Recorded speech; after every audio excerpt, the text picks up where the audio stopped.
Ya Bapak, inilah iman kami. Bahwa memang kehidupan tidak selamanya berpihak kepada kami. Tapi ada satu hal yang kami selalu pegang. Bahwa Tuhan Allah tidak pernah meninggalkan kami. Engkau selalu ada bagi kami Tuhan. Engkau satu-satunya pengharapan kami. Tidak ada yang lain di bumi ini. Kepada siapa kami dapat menaruh pengharapan? Hanya kepada Tuhan. Kami bersyukur Engkau adalah Allah yang setia. Engkau selalu menyertai kami seperti janjimu. Dan Engkau bukanlah Allah yang suka ingkar janji. Engkau Allah yang selalu menepati janjimu. Kami bersyukur, kami berterima kasih. Kami bangga punya Allah seperti Engkau. Terimalah pujian penyembahan kami Tuhan yang kami naikkan dari dalam hati kami. Biarlah Engkau disukakan dengan apa yang kami kerjakan dalam ibadah kami pada pagi ini. Tuhan dipermuliakan, Tuhan ditinggikan. Sekarang ya Bapa, biarlah Engkau berbicara kepada kami. Engkau mengingatkan kami, Engkau menegur kami, Engkau menasehati kami, Engkau menguatkan kami dalam keberadaan kami. Sehingga kami menjadi pribadi-pribadi yang semakin hari semakin serupa dengan Kristus. Terima kasih Bapak, kami menyerahkan waktu sebentar ke dalam tangan-Mu. Kau juga memberkati hamba-hamba-Mu yang sudah melayani dalam pujian dan penyembahan. Berkat-Mu nyata dan sempurna dalam kehidupan kami semuanya. Dalam nama Tuhan Yesus kami berdoa dan mengucap syukur. Mari yang percaya dan siap mendengar firman Tuhan sama-sama katakan. Amin. Puji Tuhan, silahkan duduk Bapak Ibu.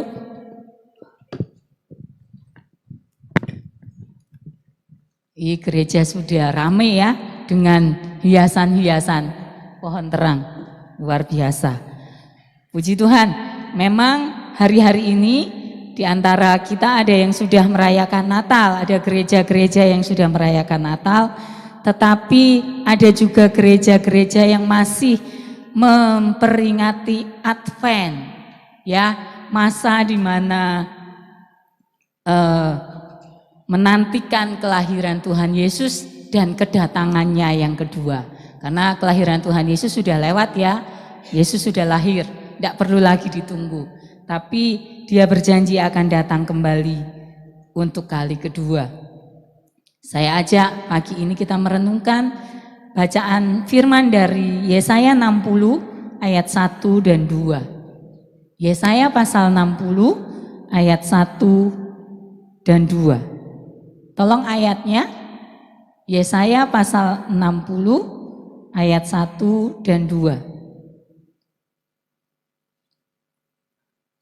Bangkitlah, menjadi teranglah, sebab terangmu datang, dan kemuliaan Tuhan terbit atasmu.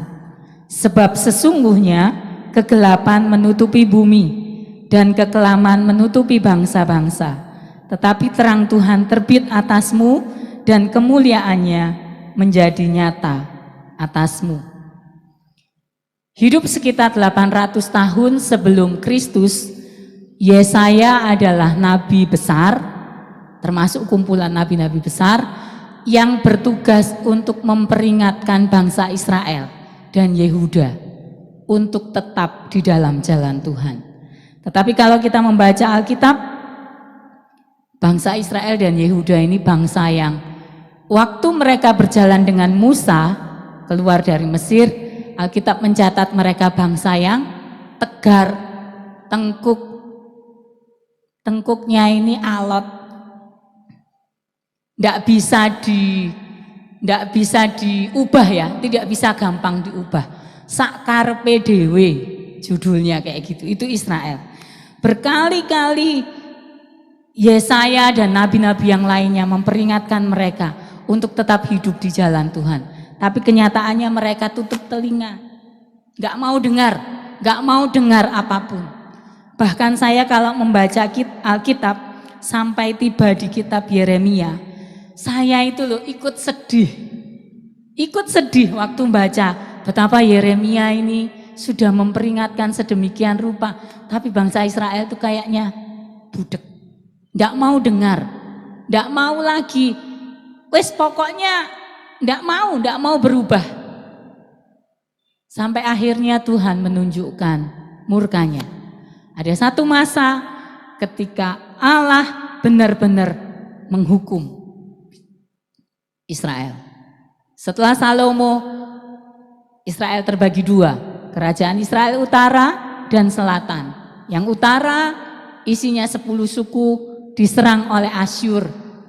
Mereka semua dibawa ke Asyur dan di Israel didatangkan orang-orang asing ke sana.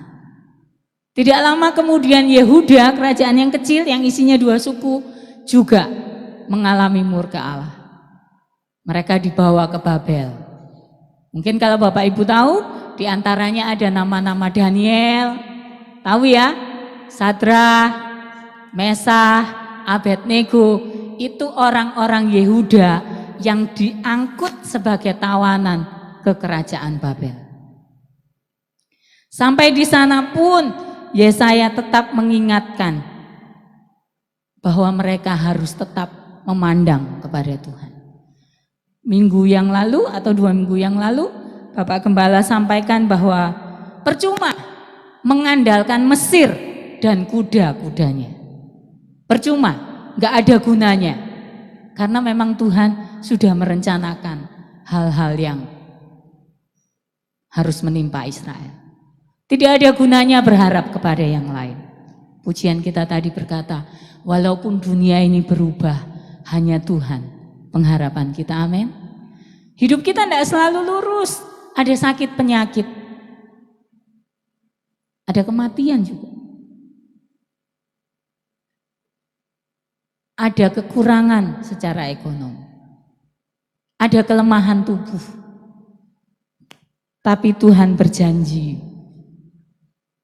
nyender saja sama Gusti, nyender saja pada Tuhan, maka kita akan mengalami damai sejahtera. Amin. Puji Tuhan. Bapak Ibu Saudara, di ayat 2 dituliskan bahwa sebab sesungguhnya kegelapan menutupi bumi dan kekelaman menutupi bangsa-bangsa. Kalau Bapak Ibu tahu, beberapa waktu yang lalu, hari Sabtu, bukan kemarin ya, Sabtu yang lalu, ketika saya mulai membaca-baca ayat ini, tiba-tiba lampu di perumahan kami padam, listrik padam. Kami sempat terdiam sejenak. Waktu itu sudah sekitar jam 10 ya, 10 malam. Waduh, lampu padam. Kalau hari-hari biasa, biasanya saya kalau lampu padam, listrik padam, ajak anak-anak keluar naik mobil. Saya kurang tahan panas.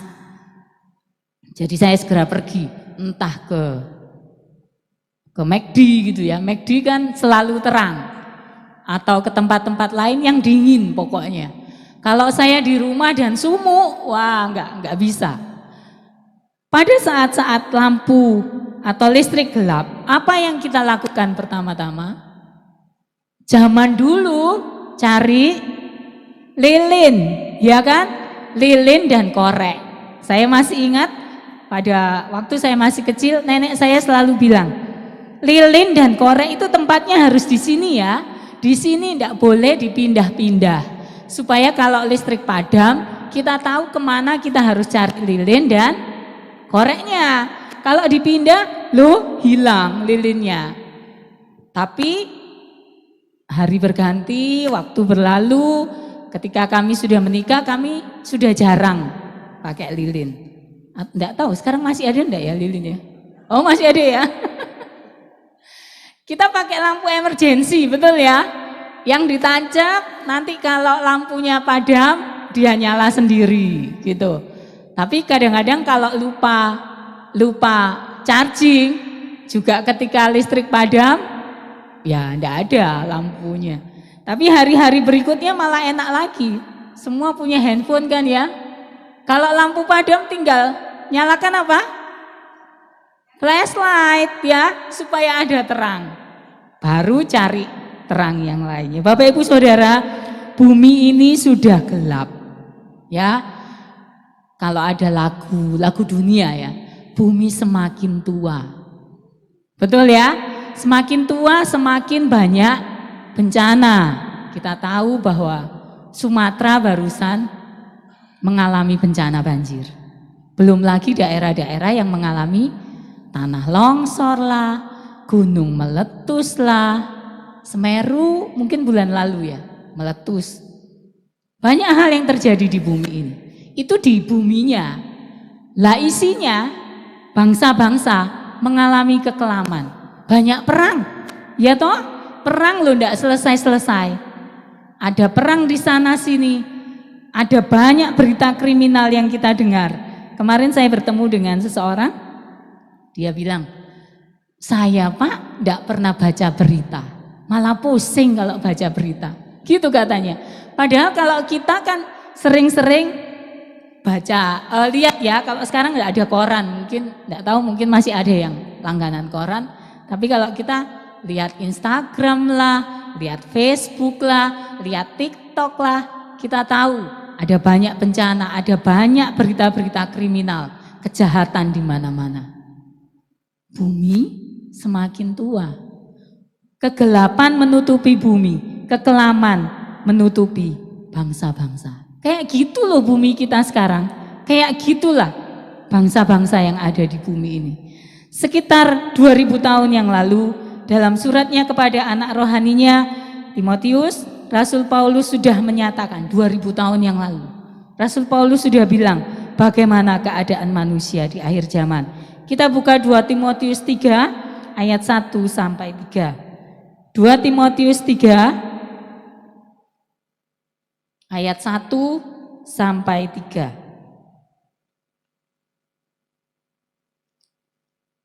2 Timotius 3 ayat 1 sampai 3. Ketahuilah bahwa pada hari-hari terakhir akan datang masa yang sukar.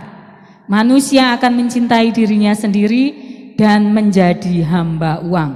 Mereka akan membual dan menyombongkan diri, mereka akan menjadi pemfitnah, mereka akan berontak terhadap orang tua dan tidak tahu berterima kasih, tidak mempedulikan agama, tidak tahu mengasihi, tidak mau berdamai, suka menjelekkan orang, tidak dapat mengekang diri, garang, tidak suka yang baik. Oh masih ayat 4, suka mengkhianat, tidak berpikir panjang, berlagak tahu, lebih menuruti hawa nafsu daripada menuruti Allah. Alkitab sudah menulis sekitar 2000 tahun yang lalu bahwa bumi ini kayak gini, orang-orangnya kayak gini. Bahkan ditulis secara lahiriah, mereka menjalankan ibadah. Bapak Ibu Saudara, yang ditulis Paulus di sini adalah juga kumpulan orang-orang percaya. Ibadah mereka. Kalau minggu datang ke gereja, datang, tapi kelakuannya tidak beda dengan orang-orang di dunia. Itu yang Rasul Paulus ingatkan kepada Timotius. Bahkan bukan cuma hadir ibadah ya, seminggu sekali. Ada banyak orang yang juga hadir di setiap hari. Senin ke persekutuan ini, Selasa ke situ, Rabu, Kamis, Jumat, Sabtu, ketemu Minggu lagi, Senin, Selasa, gitu terus. Tapi kelakuannya tidak berubah. Pola pikirnya tidak berubah. Perkataannya tidak berubah. Ya, Bapak Ibu Saudara, itulah kehidupan yang nyata di akhir zaman ini. Ketika manusia jatuh dalam dosa, sebelumnya Tuhan Allah sudah berfirman kepada Adam, apa? Sebelum Hawa ada ya, sebelum Hawa ada, Tuhan Allah itu sudah ngomongi Adam, kamu boleh makan semua buah yang ada di dalam taman ini, kecuali buah dari pohon pengetahuan baik dan jahat. Ketika Hawa makan buah itu, Tuhan Allah belum protes. Karena memang perintahnya ke Adam. Tapi ketika Hawa ngasih ke Adam dan Adam makan, ini baru Tuhan Allah bertindak. Karena apa? Karena Adam yang mendengar firman Tuhan. Bapak-bapak khususnya, kalau ada firman Tuhan yang disampaikan kepada bapak-bapak, bapak-bapak harus mengajarkannya kepada istri dan juga anak-anak. Bapak-bapak tidak boleh ngomong, belajar masing-masing aja ya, kita belajar. Enggak. Dari bapak-bapak dituntut lebih untuk menjadi kepala. Kepala istri adalah suami. Kepalanya suami adalah Tuhan Yesus. Jadi jangan dibalik-balik. Bapaknya bilang, Tri istri, aku ayah Jarono ya. Gak bisa. Bapak-bapak harus menjadi pengajar istri. Karena bapak-bapak harus belajar dari Tuhan Yesus. Oke? Ketika manusia jatuh dalam dosa, Tuhan Allah berfirman, pada hari kamu memakannya, maka kamu akan mati. Waktu Adam makan buah itu, apakah Adam langsung mati? Enggak. Lah Tuhan bohong dong. Katanya kalau makan langsung mati.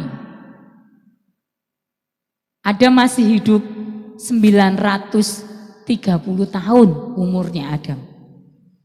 Coba ditampilkan tulisan saya Yeremia, mati secara manusia, kematian manusia itu ada 3.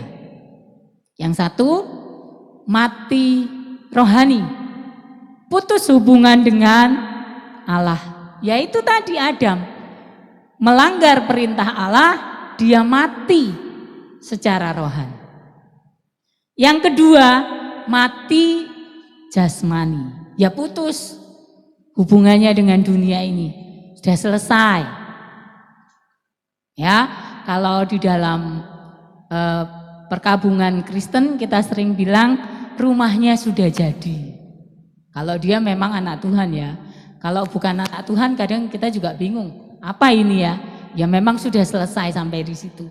Yang ketiga ada kematian kedua di neraka. Jadi itulah yang dimaksud kematian bagi manusia. Bapak Ibu Saudara, kematian rohani ini tidak dapat diselesaikan dengan berbuat baik. Bapak Ibu Saudara yang berdosa nggak bisa ngomong dosaku tak tebus dengan amal baikku. Nggak bisa. Coba ya, saya kasih perumpamaan. Kita lagi naik motor, terus kita melanggar lampu merah. Polisi tahu, menghentikan kita dapat apa? Surat tilang. Di dalam surat tilang disebutkan nanti seminggu ke depan sidang ya, bayar ya. Tapi dalam seminggu ke depan kita akan melakukan banyak hal. Datang ke panti jompo, ngasih makan orang yang kekurangan, memberi bantuan tetangga yang lagi kesusahan, gitu ya, dalam seminggu loh. Terus waktu sidang kita ngomong sama hakim, Pak, saya memang melanggar lalu lintas Pak, minggu lalu. Tapi Bapak tahu saya ini Pak bantu tetangga. Saya ini Pak pergi ke panti jompo, ngasih makan orang yang kekurangan. Kira-kira hakimnya mau? Mau dikompensasi mau? Urusanmu Pak, kamu berbuat baik ya urusanmu, tapi kamu melanggar lalu lintas. Bapak Ibu tahu, dosa kita tidak dapat ditebus dengan amal baik. Sampai kapanpun gak bisa. Dosa ya tetap dosa. Amal baik ya amal baik. Sorry Bapak Ibu pernah dengar kisah kita mengurangi dosa kita ditimbang-timbang dengan amal baik kita? Pernah? Tapi kita belajar itu nggak bisa. Ya, itu nggak akan pernah bisa. Beda. Dosa dan amal baik nggak akan pernah bisa dikompensasi. Yang kedua, dosa juga tidak dapat diselesaikan hanya dengan berhenti berbuat dosa.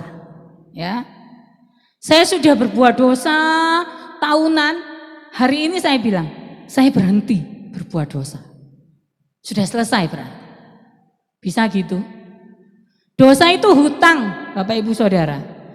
Yang namanya hutang harus dibayar. Bisa, saya utang sama Bu Tanti misalnya. Bu Tanti saya utang ya 100.000, 200.000, terus Bu Tanti ngasih saya. Terus satu waktu setelah 2 tahun saya bilang Bu Tanti mulai sekarang saya ndak utang lagi. Berarti lunas ya utangnya kemarin. Betul gitu? Lah kok enak. Jadi saudara, Bapak Ibu Saudara, sekalipun Bapak Ibu Saudara memutuskan hari ini berhenti berbuat dosa, dosa yang kemarin tuh masih ada. Nggak bisa kita ngomong, loh saya kan sudah berhenti hari ini, berarti dosa yang kemarin sudah nggak ada. Nggak bisa. Hutang harus dibayar, dosa harus diselesaikan. Gimana caranya manusia menyelesaikan dosa? Amal baik nggak bisa, berhenti berbuat dosa nggak bisa. Jadi apa yang harus dilakukan manusia? Nggak ada, harus Allah menyediakan korban yang kudus, yang tidak bercacat celah, tidak berdosa untuk menebus. Sejak zaman Taurat Allah memerintahkan Musa cari korban yang umurnya 1 tahun, tidak cacat kakinya, kambing domba, hewan maksudnya, tidak cacat kakinya, tidak ada korengan di bulu-bulunya, pokoknya dia harus kudus. Itu dikorbankan jadi penebusan dosa. Hari berganti, berapa banyak kambing domba yang harus dikorbankan. Hingga satu waktu Allah satu-satunya pribadi yang enggak pernah berdosa, Allah mengirimkan firman-Nya untuk menjadi manusia. Yang bisa menebus manusia dari dosa adalah manusia, bukan hewan. Itu sebabnya Tuhan Yesus menjadi manusia. Bapak Ibu ngerti? Kalau ada orang bertanya, Tuhan kok mau repot-repot jadi manusia? Bapak Ibu tahu jawabnya?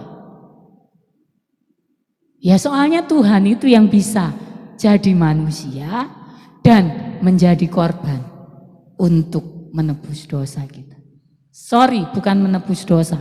Dosa nggak perlu ditebus, saya salah ngomong. Menebus kita dari dosa. Ya, hanya Tuhan Yesus. Kalau dia nggak mau lahir, kalau dia menolak tugas itu, maka sudah jelas mati kekal di neraka. Itu bagian kita. Ya Bapak Ibu Saudara, dalam nubuatan Yesaya ini tentang bangsa Israel, di Yesaya 9 ayat 1 dituliskan bahwa, tolong Yesaya 9 ayat 1, bangsa yang berjalan dalam kegelapan telah melihat terang yang besar. Mereka yang diam di negeri kekelaman, atasnya terang telah bersinar. Bapak Ibu Saudara, siapa terang ini? Apa terang ini yang dimaksudkan oleh Yesaya?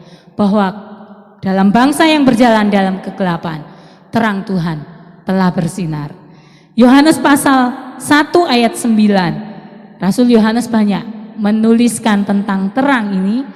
Yohanes 1 ayat 9 berkata, terang yang sesungguhnya yang menerangi setiap orang sedang datang ke dalam dunia. Yohanes menuliskan ini memberikan penjelasan untuk kelahiran Kristus. Kristuslah terang yang sesungguhnya. Yohanes 8 ayat 12, Yesus sendiri yang ngomong, akulah terang dunia, barang siapa mengikut aku, ia tidak akan berjalan dalam kegelapan, melainkan ia akan mempunyai terang hidup. Masalahnya adalah Yohanes 9 ayat 5, Tuhan Yesus bilang, selama aku di dalam dunia, akulah terang dunia. Tapi kita tahu umurnya Yesus hidup di dunia secara manusia tidak lama. Hanya berapa tahun pelayanannya? Pelayanannya cuma 3,5 tahun. Tuhan Yesus wafat di usia 33,5 tahun. Cuman sampai di situ Yesus terang dunia. Lah lanjutnya siapa? Dunia lah gelap lagi. Enggak. Tuhan Yesus katakan, kamulah terang dunia. Siapa terang dunia sekarang? Kita semua terang dunia. Ya, kita harus pegang ini bahwa kita terang dunia. Kita harus menerangi kegelapan bumi. Kita harus menerangi kekelaman bangsa-bangsa. Yesaya 60 berkata, bangkit menjadi terang. Tidak lihat keadaan kita saat ini. Waktu itu ketika Yesaya 60 ditulis, bangsa Yehuda baru keluar, baru kembali dari Babel. Mereka melihat Yerusalem hancur, temboknya runtuh, bait Allah buatan Salomo runtuh. Tapi Yesaya bilang, bangkit. Jangan lihat kondisi kita, tapi kita harus bangkit menjadi terang. Ya, ada fakta-fakta yang akan kita pelajari dari ayat-ayat ini. Yang pertama, kita bukanlah sumber terangnya. Kita harus ingat sumber terangnya siapa? Tuhan Yesus. Sumber terangnya Tuhan Yesus, bukan kita. Kita jadi kayak bulan saja. Bapak Ibu tahu bulan itu sebenarnya tidak punya terang, tidak bercahaya. Tapi matahari sinarnya kena ke bulan dan bulan ngirim ke bumi. Gitu ya, kita kayak bulan saja. Kalau nggak ada Tuhan Yesus, kita nggak akan bisa bercahaya. Kita nggak akan bisa jadi terang. Jadi kita harus tahu siapa sumber terangnya.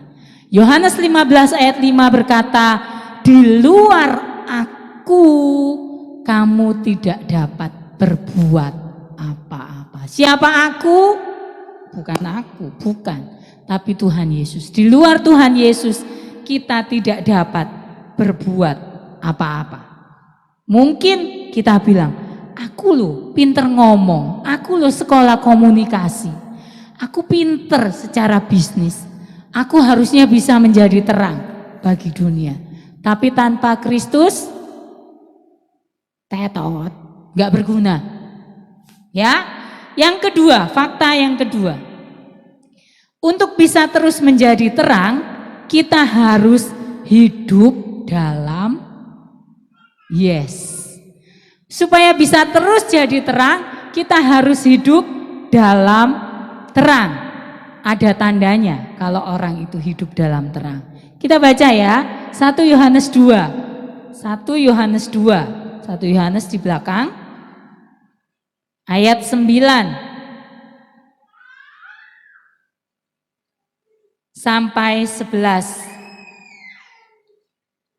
1 Yohanes 2 ayat 9 sampai 11. Barang siapa berkata bahwa ia berada di dalam terang, tetapi ia membenci saudaranya, ia berada di dalam kegelapan sampai sekarang.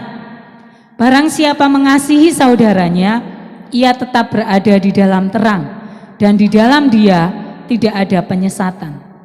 Tetapi barang siapa membenci saudaranya, ia berada di dalam kegelapan dan hidup di dalam kegelapan. Ia tidak tahu kemana ia pergi, karena kegelapan itu telah membutakan matanya.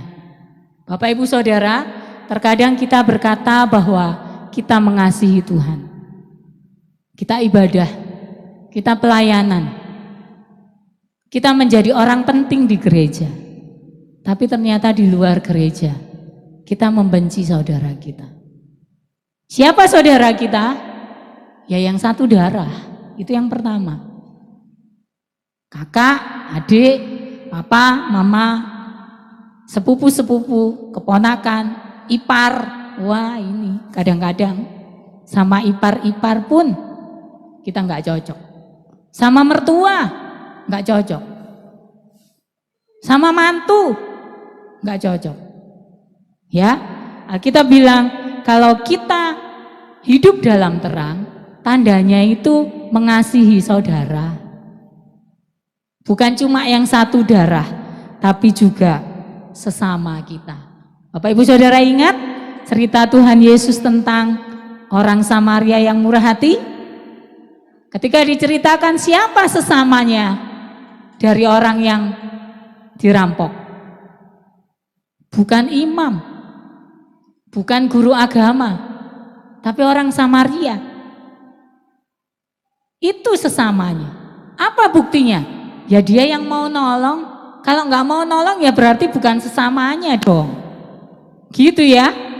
Sekali lagi yang kedua, fakta. Untuk bisa menjadi terang, kita harus hidup dalam terang.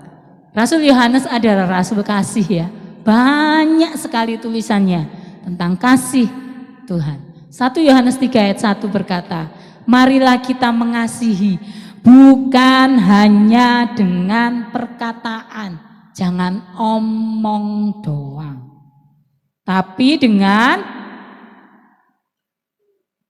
perbuatan dan dalam kebenaran. Kok salah ayat saya? 2 Yohanes kali ya? Salah. Ya, itu pokoknya ayatnya. Saudara-saudaraku, marilah kita mengasihi bukan dengan perkataan atau dengan lidah, tetapi dengan perbuatan dan dalam kebenaran. Jadi tidak cuma ngomong, tapi dengan berbuat baik. Fakta yang ketiga, di mana kita harus menjadi terang? Tema Natal tahun ini, PGI, Allah hadir untuk menyelamatkan keluarga. Bapak Ibu Saudara tahu di mana kita pertama-tama harus menjadi terang? Ya, dalam keluarga. Bagi suami kita harus menjadi terang. Bagi istri kita harus jadi terang. Bagi anak-anak, bagi semua keluarga. Sebelum naik ke surga, Tuhan Yesus menyampaikan amanat agung supaya kita memuridkan semua bangsa. Dengan keberadaan kita masing-masing yang setiap hari harus bekerja untuk menjangkau orang-orang di Afrika, bisa? Enggak bisa. Jangan jauh-jauh dah, menjangkau orang di sekitar kita saja, keluarga kita. Di Kisah pasal 1 ayat 8 dikatakan, kalau kamu terima kuasa, kamu akan menjadi saksi di mana? Yerusalem, di Yudea, di lebih jauh lagi, dan sampai ke ujung bumi. Jadi pertama-tama itu di Yerusalem, di rumah kita sendiri. Bapak Ibu Saudara, ada banyak sekali suami istri yang hidup bersama, tidur bersama, tapi enggak bersama-sama. Pernah tahu ya? Tidurnya satu kasur, tapi pemikirannya beda. Satu ke sana, satu ke sana. Ayo, mulai. Ya, mulai lebih ini. Kadang-kadang istri ngomong sedikit, katanya suami, ngomong mbok sing enak. Lah. Kadang-kadang suami ngomong apa sedikit, istrinya sakit hati. Lah kalau kayak gitu terus gimana? Ya, siapa yang harus berubah? Ya, diri sendiri. Jangan menuntut pasangan kita berubah. Jangan menuntut anak kita berubah. Tapi harus diri sendiri. Gampang? Loh, diri kita sendiri kan di dalam kontrol kita ya kan? Tidak perlu orang lain. Sese, hatimu mana? Tak utek-utek sini sih. Enggak gitu. Diri sendiri harus berubah. Yang bisa ngubah kita diri sendiri. Tapi tidak gampang. Setuju? Beberapa waktu yang lalu dalam ibadah, Pak Gideon saya masih ingat. Reaksi kita itu yang menentukan. Suami ngomong, kita mau sakit hati, boleh. Kita mau marah, boleh.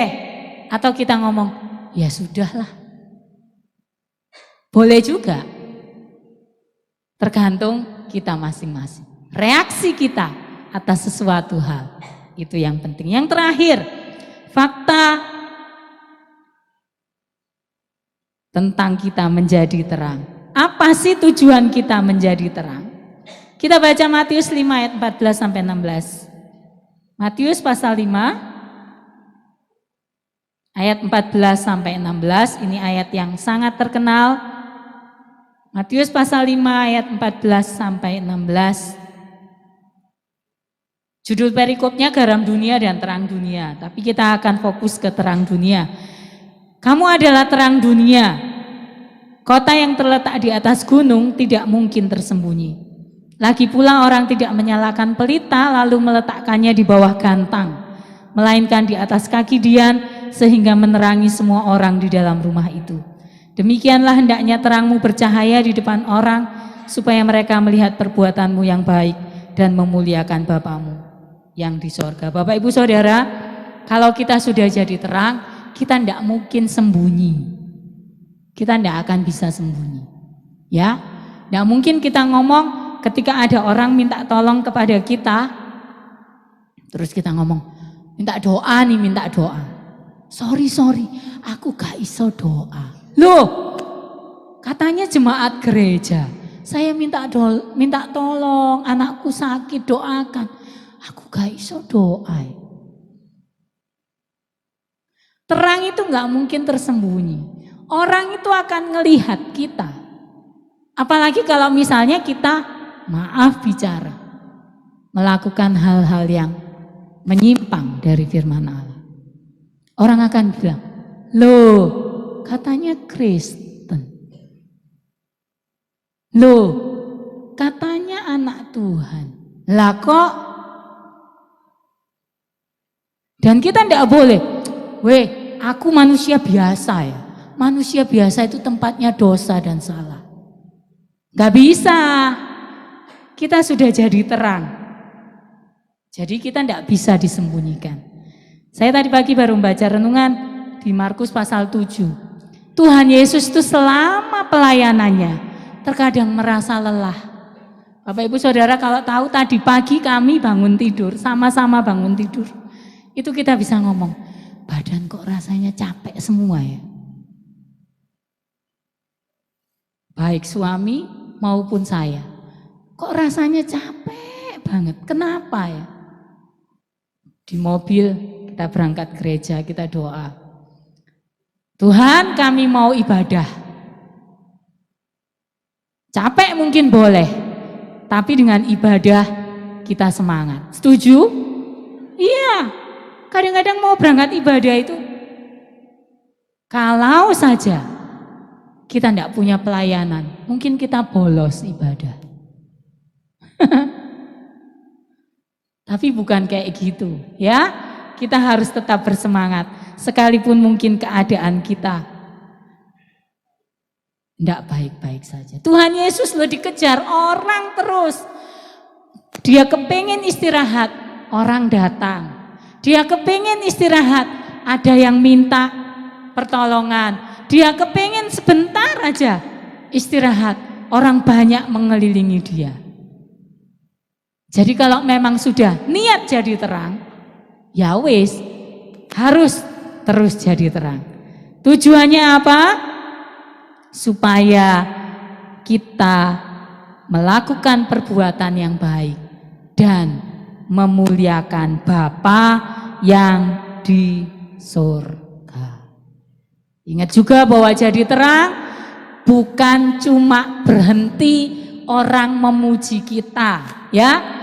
Wih kamu baik, kamu luar biasa, kamu hebat.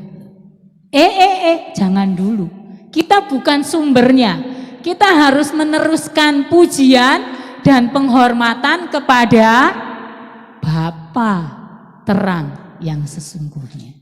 Amin. Jadi ingat bahwa kita menjadi terang dunia, tapi tujuan akhirnya kemuliaan Bapa. Yesus pun berkali-kali ngomong di dalam firman-Nya, aku datang ini untuk menggenapkan rencana Tuhan, rencana Bapa. Dan endingnya supaya Bapa dipermuliakan. Terimalah Tuhan setiap persembahan, setiap rupiah yang anak-anakmu sudah berikan. Di dalam nama Tuhan Yesus, Tuhan memperhitungkannya sebagai kebenaran. Bapa, kami menyatukan hati memberkati semua gereja, semua hamba-hamba Tuhan yang di dalam sepanjang bulan ini akan ada ibadah Natal. Biarlah di tengah kegelapan dunia yang semakin gelap, kami akan menjadi alat Tuhan yang terus bersinar dan memancar. Bapa, kami teringat saudara-saudara kami di daerah yang terdampak gempa, terdampak bencana. Mereka yang sedang berseru-seru, mereka yang sedang menjerit kepada Tuhan, mereka yang menunggu uluran tangan. Kirim para malaikat-Mu Tuhan, kasihani mereka. Bapa, di dalam nama Tuhan Yesus, ada pertolongan yang nyata dan sempurna dari pihak Tuhan yang akan membuka hati para raja. Di dalam nama Tuhan Yesus, di dalam nama Tuhan Yesus, Engkau melihat penderitaan saudara-saudara kami di Aceh, Sumatera Utara, seluruh Sumatera, Jawa Barat, di daerah-daerah yang hamba-Mu tidak sebutkan namanya. Belas kasihan dan kemurahan Tuhan nyata dan sempurna. Sekarang kami menyatukan hati menyerahkan saudara Adi kepadamu ya Tuhan.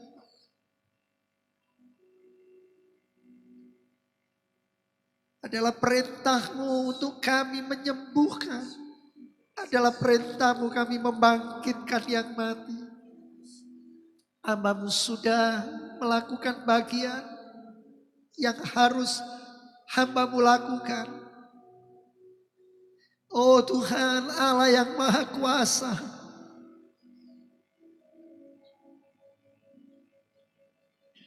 saat ini juga di dalam ruang kamar di mana saudara Adi terbaring, kirim para malaikat-Mu, karena Yesus adalah kebangkitan dan kehidupan. Tetapi bersama seluruh jemaat dan hamba-Mu mohon Tuhan, juga keluarga besarnya, untuk benar-benar berserah. Dan kami percaya Tuhan selalu punya yang terbaik. Di dalam nama Tuhan Yesus itu akan terjadi dan nyata untuk saudara kami Adi. Pakai Tuhan tangan para dokter dan para medis. Dalam nama Tuhan Yesus Kristus, saya hardik segala sakit, penyakit dan kelemahan tubuh. Kau keluar dari tubuh saudara Adi. Pergi. Kami bakar dengan api dari sorga.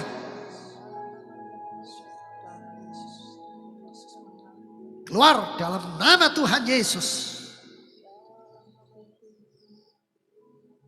Kuasa Tuhan memulihkan dan menyembuhkan dengan sempurna. Kami memberkati bangsa dan negara kami Indonesia. Kami memberkati Bapak Presiden dan Wakilnya, juga semua jajaran menteri.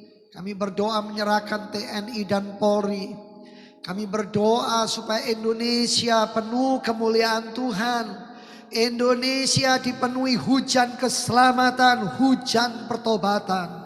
Bapak terima kasih. Terima kasih. Tuhan mencintai Indonesia. Tuhan mencintai gereja-gereja. Tuhan mencintai hamba-hambanya. Kami berdoa memberkati semua partner-partner pelayanan dimanapun beliau berada. Di dalam nama Tuhan Yesus Kristus, tangan belas kasihan Tuhan menjamah dan menjangkau. Dan hamba juga berdoa dan menyerahkan jemaat yang tidak bisa hadir, yang karena satu dan lain hal dimanapun beliau berada, mereka juga di dalam berkat Tuhan. Kami serahkan Tuhan kalau gedung ini sore nanti akan dipakai. Biarlah semua di dalam kasih dan anugerah Tuhan memberkati ibadah-ibadah yang akan berlangsung di dalam gedung ini. Oleh gereja-gereja yang lain, oleh persekutuan, oleh pelayanan ministry yang lain diberkati. Di dalam nama Tuhan Yesus secara khusus di dalam event-event Natal menyambut kelahiran Raja di atas segala Raja. Mari jemaat yang dikasihi Tuhan, sekarang angkatlah kedua belah tanganmu. Arahkan pandanganmu kepada sorga. Terimalah berkat dari Allah Bapa, cinta kasih kemurahan Tuhan Yesus Kristus Sang Putra, di dalam persekutuan Allah Roh Kudus akan menyertai dan memimpin hidupmu sekarang Bapak Ibu dan Saudaraku, bahkan sampai selama-lamanya, hanya di dalam nama Tuhan Yesus Kristus. Puji Tuhan. Amin. Tuhan Yesus memberkati. Selamat hari Minggu, selamat pulang.